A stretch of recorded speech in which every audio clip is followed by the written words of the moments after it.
Okay, according to your question, sir,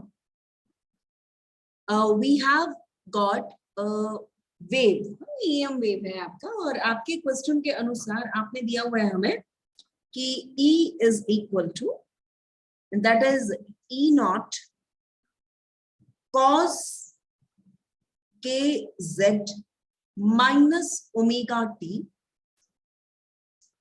into I cap। तो सबसे पहले हम इसका मतलब समझते हैं, ठीक है। देखो EM वेव जब भी बनेगा ना, तो सबसे इंपॉर्टेंट क्या है? इंपॉर्टेंट ये है कि भैया कि आपके पास एक इलेक्ट्रिकल फील्ड होनी चाहिए और एक मैग्नेटिक फील्ड होनी चाहिए। जो चार्ज होना चाहिए वो या तो एक्सेलरेट होगा या तो फिर आपका ऑसिलेट होगा। यानी कि कुल मिला के अगर चार्ज ऑसिलेट करेगा तो इलेक्ट्रिकल फील्ड होगा उसके आसपास, और इलेक्ट्रिकल फील्ड को ऐसा होना चाहिए कि इलेक्ट्रिकल फील्ड समय के साथ साथ बदले। ठीक, ये पहली कंडीशन है EM वेव बनने की, ठीक है। अब दूसरी कंडीशन क्या है भैया? आपकी जो इलेक्ट्रिकल फील्ड है, यानी कि चार्ज एक्सेलरेट हो रहा है, एक्सेलरेट हो रहा है यानी कि चल रहा है, चार्ज चल रहा है यानी कि करंट बन रहा है। करंट बन रहा है, इसका मतलब क्या होता है कि इसके चारों तरफ एक मैग्नेटिक फील्ड आपकी बनती जा रही है।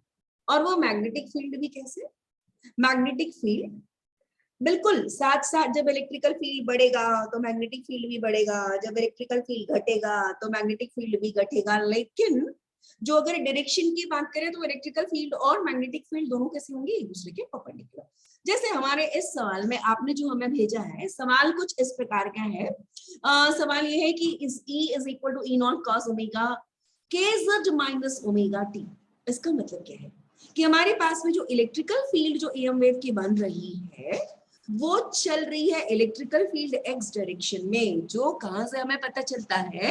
इस वेव की जैसे देखते हैं तो इसको देखते सही तब क्या चीज जानोगे कि ये जो I दिख रहा है यानी E जो है हमारा I डायरेक्शन में जा रहा है, यानी कि x डायरेक्शन पे जा रहा है। वेव की हम बात करते हैं, वेव किस डायरेक्शन पे चलेगा और हमारा मैग्नेटिक फील्ड किस डायरेक्शन पे होगा। तो सबसे पहले तो ये जान जाएं कि हमारा जो मैग्नेटिक फील्ड है that is equal to B naught, और ये एग्जैक्टली सेम होगा जैसे मैंने कहा आपको, एक साथ वो आगे बढ़ेगा और एक साथ वो ऊपर चढ़ेगा तो ऊपर, नीचे चढ़ेगा नीचे, यानी कि मैग्नेटिक फील्ड और इलेक्ट्रिकल फील्ड एक साथ बढ़ती घटती हुए जाएंगी। तो इसका जो फेज होगा दैट इज इक्वल टू, ये भी हो जाएगा kx माइनस ओमेगा टी। लेकिन ध्यान रखिएगा इसकी डायरेक्शन पर हम आते हैं। हमारे पास जो इसका डायरेक्शन होगा, हमारा वेव की जो डायरेक्शन होगी, वेलोसिटी की जो डायरेक्शन होगी that is equal to E के डायरेक्शन और हमारा जो मैग्नेटिक फील्ड के डायरेक्शन के परपेंडिकुलर होगी। सो इसका मतलब जो V का डायरेक्शन यानी velocity of the EM wave का डायरेक्शन परपेंडिकुलर होगा हमारे इलेक्ट्रिकल फील्ड के, और हमारा आपका परपेंडिकुलर होगा that is equal to magnetic field. इन दोनों के ही परपेंडिकुलर होगा। यानी कि हमारी अगर I जो हमारा E है I कैप, और ये कह रहा है भाई साहब ये देखिए आपका ये Z में दिख रहा है, इसका मतलब क्या होता है कि ये जो जा रहा है that is equal to K। अरे क्या क्रॉस करोगे यहाँ पर, फिलिंग द ब्लैंक्स, तो आप जानते हो यहाँ पर J होना चाहिए था। यानी कि जो मेरा जो मैग्नेटिक फील्ड होगा उसका डायरेक्शन क्या होगा? उसका डायरेक्शन मेरा that is the Y direction पे होगा, यानी कि J कैप के अलोंग होगा। इतनी बात तो बिल्कुल क्लियर है, ठीक है।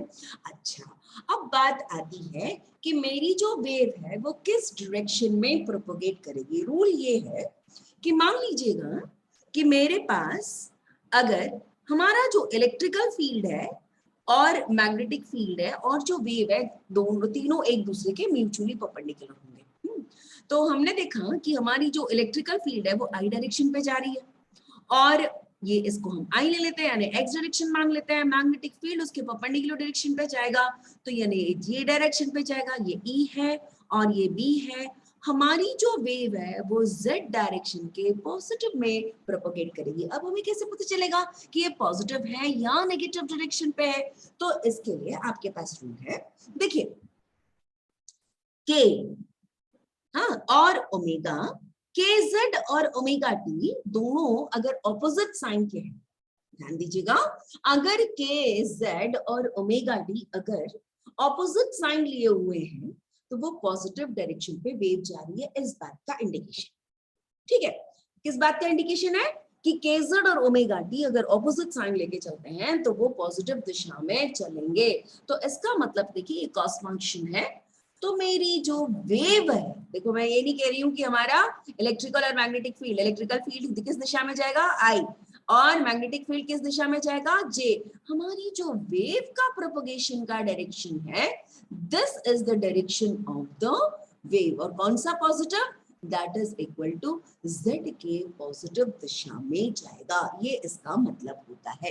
अगर दोनों ही पॉजिटिव या दोनों ही नेगेटिव है तो इसका मतलब हमारा वेव जो है वो जो भी दिशा में, जैसे z में है तो z के नेगेटिव, अंदर का साइन लेना ना, ये दिशा बता रही है आपको वेव की।